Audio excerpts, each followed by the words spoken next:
Hi friends, welcome to my kitchen. ஒரு mixie ஜாரில் 3 பெரிய வெங்காயம், 1 ஸ்பூன் இஞ்சி பூண்டு பேஸ்ட் போட்டு அரைச்சி எடுத்துக்கலாம். கொரன்னு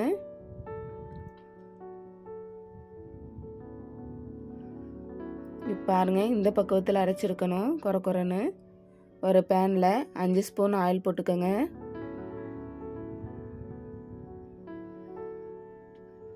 ஆயில் சூடு இருந்ததுமே 1 ஸ்பூன் ஜீரகம், 1/4 ஸ்பூன் வெந்தயம் போட்டு நல்லா பொரிய விட்டுக்கோங்க.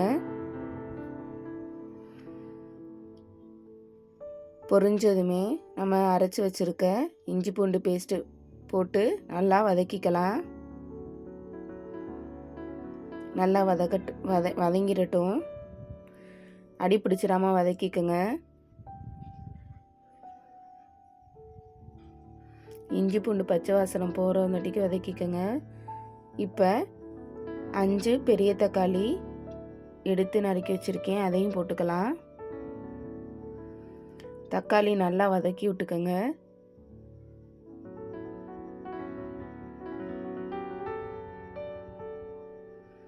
நல்லா வதங்கட்டும் தக்காளி.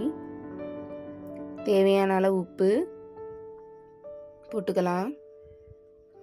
1 ஸ்பூன் பட்டை பொடி, 1 ஸ்பூன் ஏலக்காய் பொடி, மஞ்சத்தூள் 1/4 ஸ்பூன் போட்டு நல்லா வதக்கிக்கலாம்.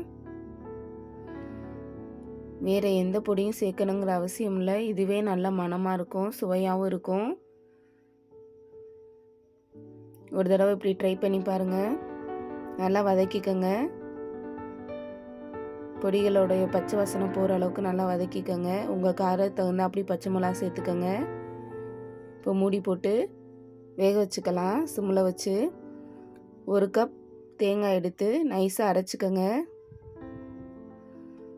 உங்களுக்கு தேவையான அளவு காய்கறிகளை சேர்த்துக்கலாம். நான் இப்போ பட்டாணி, காலிஃப்ளவர் சேர்த்துருக்கேன். நம்ம இப்போ அதை காய்கறியில் ஃபுல்லாக சேர்த்துக்கலாம்.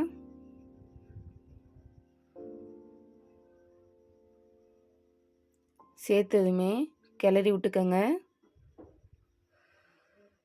மூடி போட்டு 2 நிமிஷம் வேகட்டும், தண்ணி ஊற்றாமல்.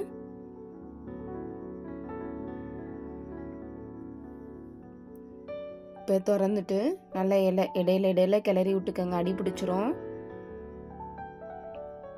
இப்போ தேவையான அளவு தண்ணி ஊற்றிக்கோங்க.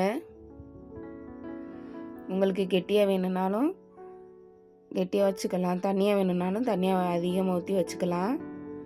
இப்போ தண்ணி ஊற்றிட்டு மூடி போட்டு சிம்மில் வச்சு வேக விடுங்க. காய்கறியில் ஒரு கொதி வந்துடட்டும். நான் 3/4 பக்குவத்துக்கு உருளைக்கிழங்கு 4 எடுத்து வேக வச்சு வச்சுருக்கேன், நறுக்கி அதையும் போட்டுக்கலாம். போட்டு கிண்டி விட்டு மூடி போட்டு வேக வச்சுக்கோங்க. 1 ஸ்பூன் மிளகாய்த்தூள் போட்டு நல்லா கிளறி விட்டுக்கோங்க. கிளறி விட்டு மூடி போட்டு 5 நிமிஷம் வேகட்டும்.